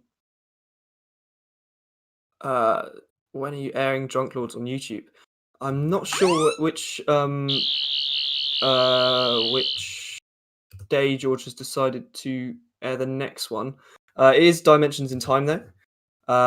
Me and George have both rewatched it maybe 4 or 5 times by this point, and we think it's really good. So I'm quite happy with that. Pumpkin Alfie's asked Jack, what is your favourite Cybermen episode? And look, my favourite Cybermen episode is Tomb of the Cybermen, and that era. I just thought they looked really, really creepy, especially the Cyber Controller, with the big head and so on. And I remember that scaring me as a child, actually. What are we talking about? I was just talking about. I was asked what my favourite Cybermen episode was, and look, which is Tomb of the Cybermen. Ah, yes. So yeah, no, we talked about in terms of classic Who and all that sort of thing. Someone's asked, when are we airing Drunk Lords on YouTube? I already replied to that. I said I didn't know, but I'm going to check my calendar 1 second. I can't remember the day you said. It is on Tuesday. We're going to be airing Drunk Lords. If you want an exclusive clip from that, it's on my Twitter at AceCreep2. Link in the description. You can go and check that out on there. There's an exclusive clip from that. And if you haven't already, watch the last Drunk Lords. Orphan 55, Drunk Reaction. It's fun. I hope. We had a lot of fun making it. It's a good episode. We looked at all of them. And we think the quality of each version of episode of Drunk Lords gets better every time. I think. I mean, we are more proud of it. I think we know what we're doing more, or when we're drunk. Either or works. We just love it, and I think the Orphan 55 one was very good. Like, for us personally, we really enjoy it. But Dimensions in Time on Tuesday, it's our best and drunkest one yet, and I'm personally really proud of it. It's going to be. I'm also very proud of it. Very excited. It's going to be very fun. So I hope you all enjoy that, obviously. And then we've got a special guest for Drunk Lords episode 5, which will also be revealed at the end of the Dimensions in Time episode, so you can check that out there just to see the special guest if you want. But we've got a very, very special guest to join us for that. But yeah, Drunk Lords is a very relatable series. I think it's like, obviously people have done drunk reactions before and all that sort of thing. It's not like a brand new concept, but I wanted to do something that sort of dragged in my personality as well as the Doctor Who content that I make and really sort of bring it together. And I think I'm really proud of the fact that it's like worked properly as like a series. You know, it's a big thing. It's always good when you put passion. I'm just going to pop to the loo quickly, so I'll leave you, George. I'll be right back. No worries, mate. No worries. If you've got any questions, sort of me and Jack, obviously you leave them in the chat, all that sort of thing. We'll answer it. Jack's just got the toilet at the moment, but we'll try and answer best to our ability.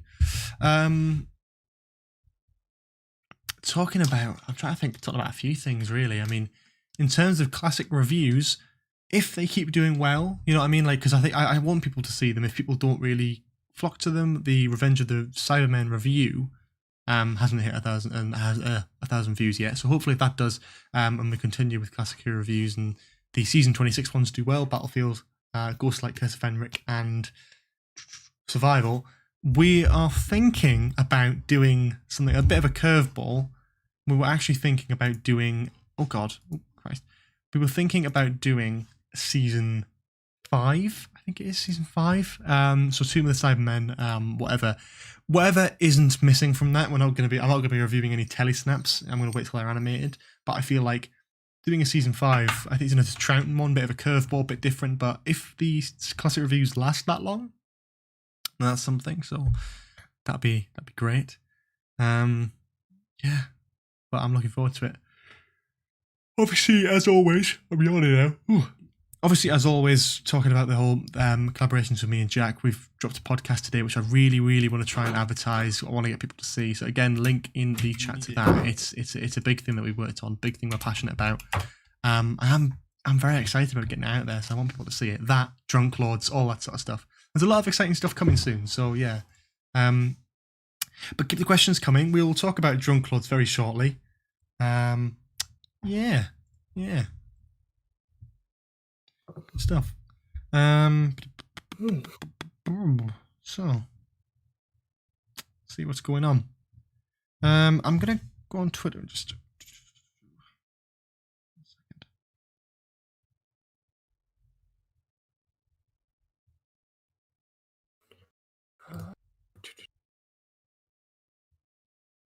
Honestly, YouTube's been a pain today. Is it still buffering? A little bit, yeah. It's giving me a notification saying that it's like it might buffer a little bit.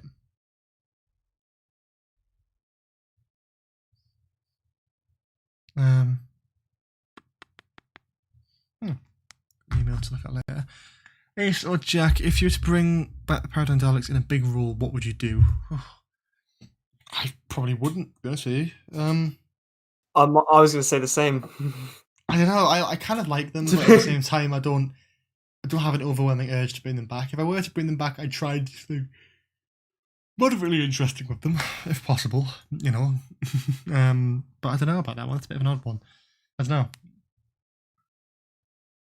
Would be cool to see your thoughts on the animation for some of the missing episodes from season 5. Yeah, I just mentioned before that we're considering. Well, I'm considering doing season 5 reviews after season 26. We'll see. You know, we'll see how the season 26 ones go in terms of like views and people seeing them and enjoying them first.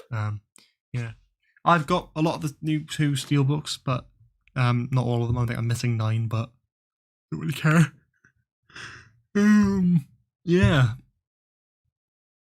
Ace, you should watch Blake 7. I've got a lot of things to watch. I've heard it's good, but probably you need to get some more Doctor Who stuff on first, really, because I've still got a lot of classic Who to watch.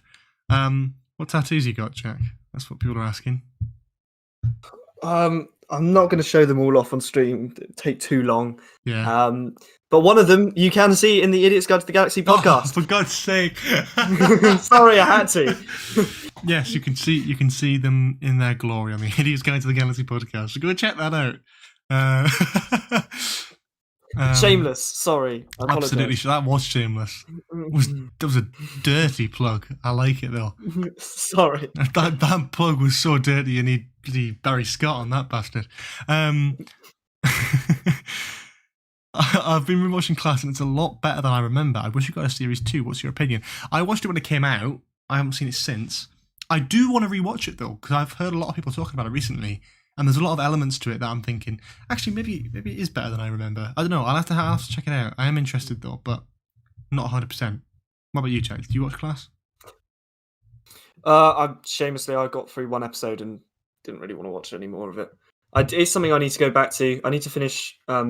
I need to start and finish Tortured Miracle Day because I haven't seen that either. I will get around to it. I will get around to watching them. Yeah. Let's Talk Geeky Things asks, Ace, do you know Alduar is doing an unboxing video on the B&M sets? I don't know, because I don't get told anything like that. Is it obvious that I've got my grievances with character options? When is he doing that? I don't know. Do that drunk. Nice. Do what drunk? Or watch Class drunk, yeah. Probably not. Probably watch it sober, just so I can at least get something out of it. Oh, God, imagine a Drunk Lords coming the entire season of Class. Oh, God. Oh, God. Have you never seen Class? How would you watch it other than DVD? I think you'd have to get the DVD. Maybe on iPlayer, actually, I don't know. Did you have inspiration from anyone? Did you have inspiration from anyone to make your podcast? A few people, I think. You know, a podcast is a very original thing. A long chat about it. Yeah, I mean, it was something we wanted to do a while ago anyway. Yeah. But for me personally, True Geordie podcast is always the one that sticks out for me. You know, as a Geordie lad myself, it's it's great in terms of production value, but in terms of like the way it's shot, in terms of the way it's put together, it's very, very good looking, and I commend them a lot for that.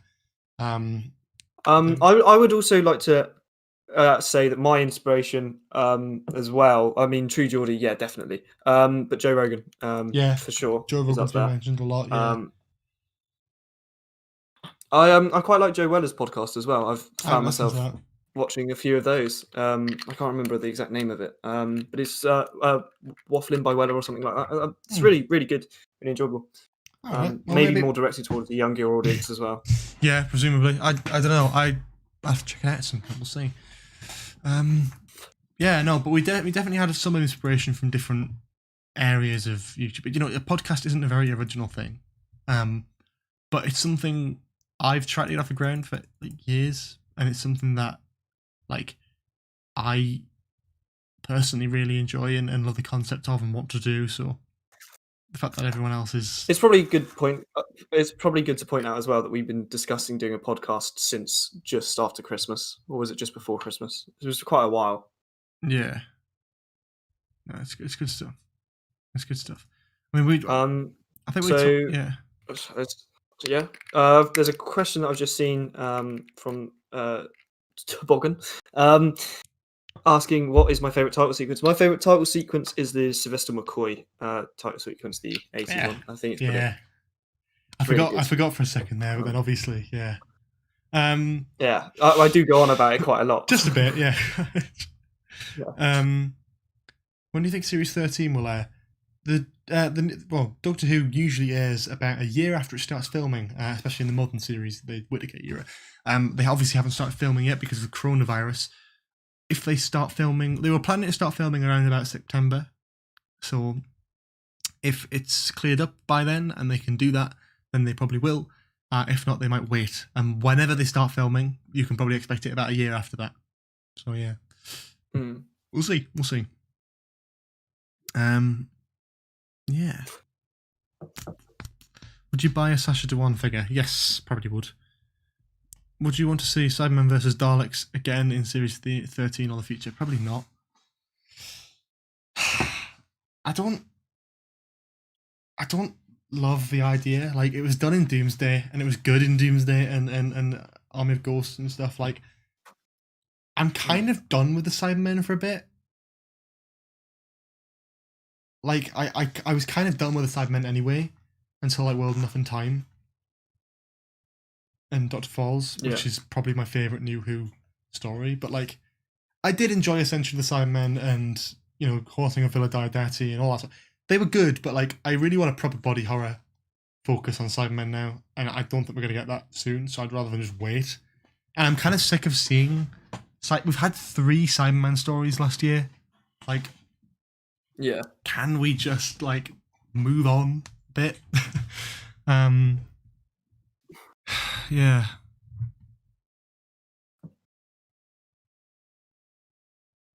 So what else is going on? Have you heard the whole thing about the whole Doctor and Master role swap thing in the community? Not the show. What do you think of Jodie Whittaker as the Master and Sacha Dhawan as the Doctor? Sacha Dhawan as the Doctor would have been great because Sacha Dhawan's a brilliant actor and he could have done either. I don't think Jodie would have done a good Master though. I don't think Jodie's the right personality to do the Master. She's good, but she's a better Doctor. Which is a compliment. I agree. I wouldn't want to have a Master where I'd go, they'd be a better Doctor than a Master. So that's definitely a compliment. Jodie Whittaker's a good Doctor. Sacha Dhawan would be a great either because Sacha Dhawan is, I don't know, he's very easy on that. I've always kind of thought Sacha Dhawan would be a good Doctor, and he was up for the runnings of the Doctor last time as well. But the Master, he's brilliant at as well. So I've not got many complaints. Yeah. Yeah. I'm going to talk about Drunk Lords for a bit, I think. Yeah, let's do it. Let's talk about Drunk Lords. We've discussed Drunk Lords at length, and it'll be good to share a few. Yeah, so if you weren't already aware, which hopefully you are aware, me and Jack do a series on this channel called Last of the Drunk Lords. It's a series where we get off our face on alcohol and we watch episodes of Doctor Who, usually bad episodes of Doctor Who. Currently, we've watched Love and Monsters, Hellbent, and Orphan 55. And this Tuesday, Dimensions in Time, the episode covering Dimensions in Time will be out. So So we're going to talk about that. And if you have any questions related to Last of the Drunk Lords, maybe specifically or generally, or want to know more about it, or want to suggest stuff for the future, then throw some ideas forward. We've got a lot of things going on. We've got obviously episode 4 of Drunk Lords coming out on Tuesday, and episode 5 coming out next month with a very special guest. So there's a lot of things to talk about. But yeah. Yeah. So, what's going on? We're going to talk about Drunk Lords for a bit, and then we'll get back to Doctor Who after, before we end the stream. But it's not going to be a mega long stream today, I don't think, because I think me and Jack are both a little bit exhausted. Just a little bit. Just a little bit, yeah. So, I mean, Last of the Drunk Lords is... Where did that idea start, do you think? Because we talked about this before. I don't think we can remember when we thought about this. I think it probably started in a Wetherspoons. It probably did. Me, at one point, talking to you and going, you know what would be great? Let's get drunk and watch Doctor Who and talk about it. Oh, man. Yeah, no, that's true. I have to admit, I don't see the novelty in recording yourself whilst drunk, as unpopular as that may seem. That's totally fine. People enjoy it. People don't enjoy it. It's totally up to, personal preference. The idea is it's the feeling of it's just two lads having a drink, like we would anyway at university, chatting shit about Doctor Who. And it's the filter off. Mm-hmm. It's the filter off, I think, is the appeal of it. A lot of my videos are very analytical, talking about bits and bats and facts and that sort of thing. This is more of a funny show. I like to feel like a more funny series on the channel that we can sort of sit back and just have a laugh at, really. Yeah. But yeah, no. It's the special guest is not Nell. No. She might do we talked about having Nell on, didn't we, at one point? And potentially Max as well down the line. We'll do that probably, but it will be down the line when we're back in person, like at university again, like in housing. So that'll be towards the end of this year. But I'm aiming to get a Drunk Lords every month.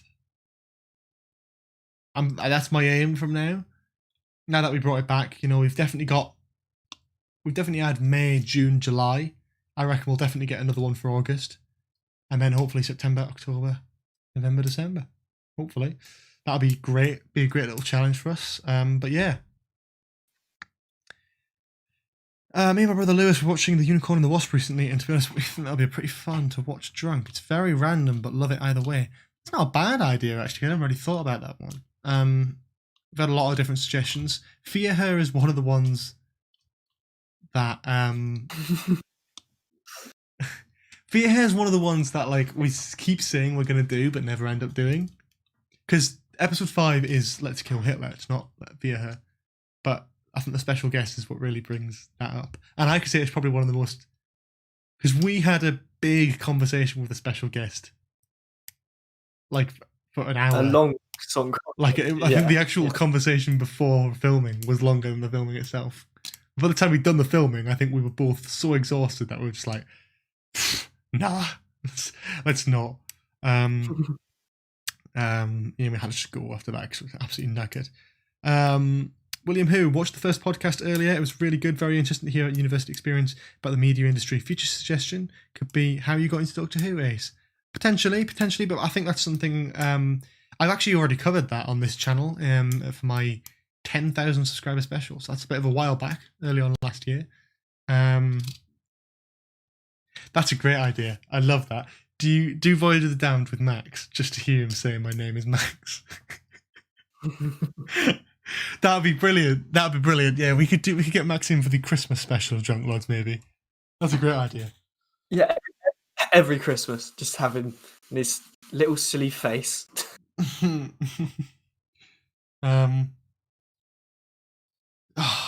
That would be good, actually. I didn't actually think about that. That's a quite a good idea. But I wanted to do a Christmas episode anyway when it came in December, obviously. But yeah, we did not get a Doctor Who actor on to do Drunk Lords. There is no chance that there's no chance that would happen.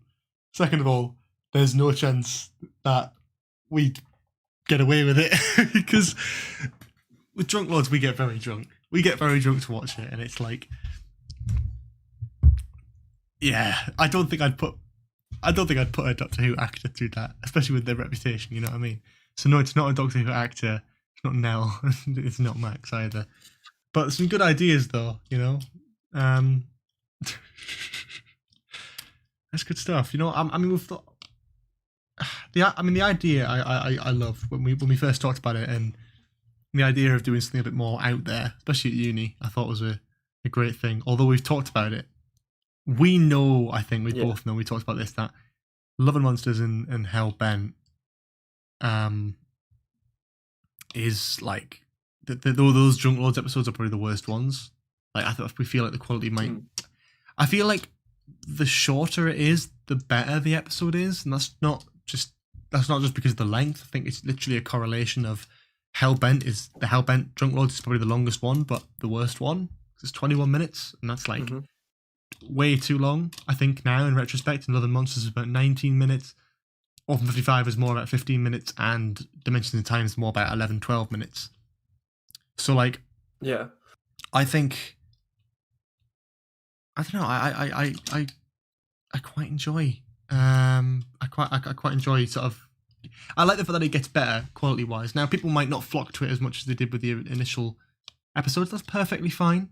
But we really enjoy making them, and I feel like when we see an improvement and we enjoy watching it, never mind filming it, it's always a good sign. Yeah.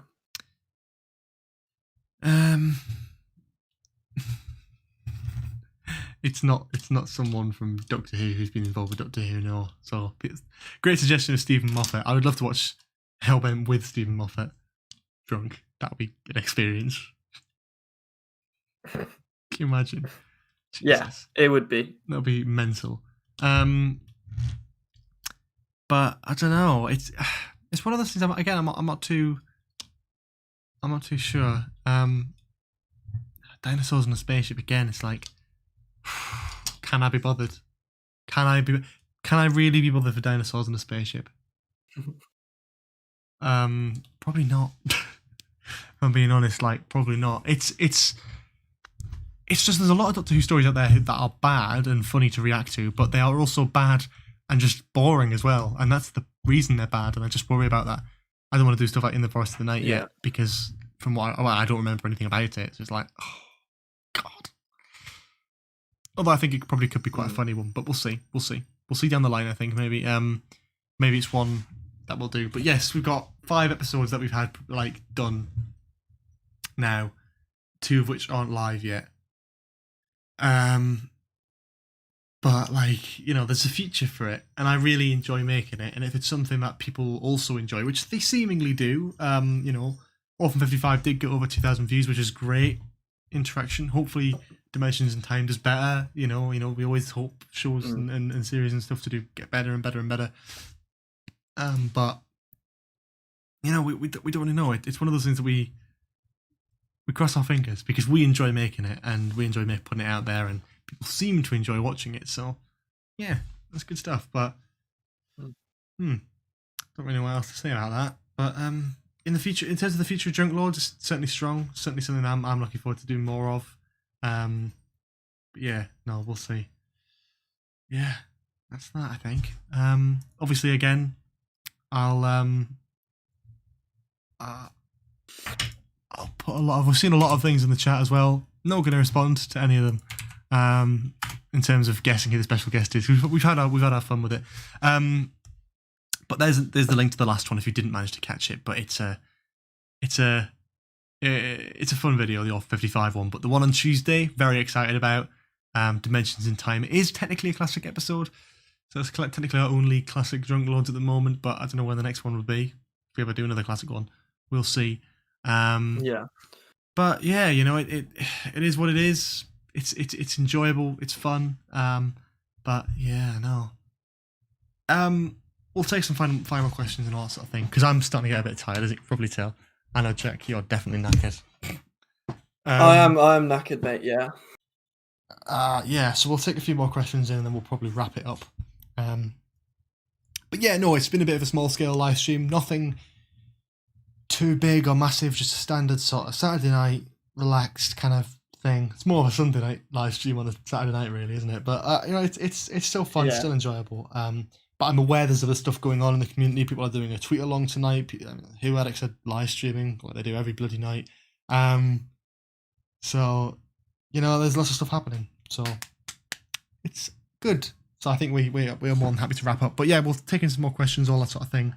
But yeah, on a final note, for those who, haven't been here the whole time, we'd really love it if you could support our podcast, which dropped today on the Idiot's Guide to the Galaxy YouTube channel. Link is in the description. And it's somewhere in the chat, but I will find a link and I'll post it again because, again, very, very happy with it. Something we're all very proud of and something we're all going to try and continue with, obviously, in the near future. So I'm hoping it's something, as people who watch this channel, can get behind a little bit. So, yeah, I mean, we'll see. It's something we're passionate about. But yeah. Check that out. Subscribe, whatever. You watch the podcast later on, maybe after this is done, etc. What about the supposed 5-year plan for Doctor Who? Series 11 was probably supposed to be a character building series, however Series 12 seemed like it wanted to set up future seasons. I don't know about this whole 5-year plan thing. I talked about it a while back when it was like rumoured, but I don't know if there's been anything confirmed, other than people ranting on Twitter about stuff. But, I don't personally know of any major sort of things to, I don't know, I don't think there's any sort of, there's nothing majorly that I've seen that's been confirmed that I can talk about, that I feel that's worth talking about. Like, it's good, but nothing too exciting at the moment. When Series 13 starts its proper production, then we can have more stuff to talk about on the channel, but until then, we're just sort of left in this sort of gap. Just want to say I love your channel. You do great content that I always enjoy watching. Thank you very much. But yeah, I think we're probably going to wrap it up there, I think, because it's only a little live stream. We've talked about Season 12, we've talked about Drunk Lords, we've talked about Idiot's Guide to the Galaxy, all that sort of stuff. So please do go and check those out. Links obviously in the description as per. Look forward to Drunk Lords on Tuesday. That'll be a big thing. But yeah. Check Jack's social media out. He's at Jack Not Murphy, shown on screen on Twitter and Instagram. Obviously follow at Idiot's Galaxy as well, which is also on Twitter and Instagram for our sort of group channel project. Links to all the other stuff are in the description, Patreon, all that sort of stuff. Subscribe if you haven't already. We're getting closer and closer to 18k and it's very much fun. But yeah, no, that's that.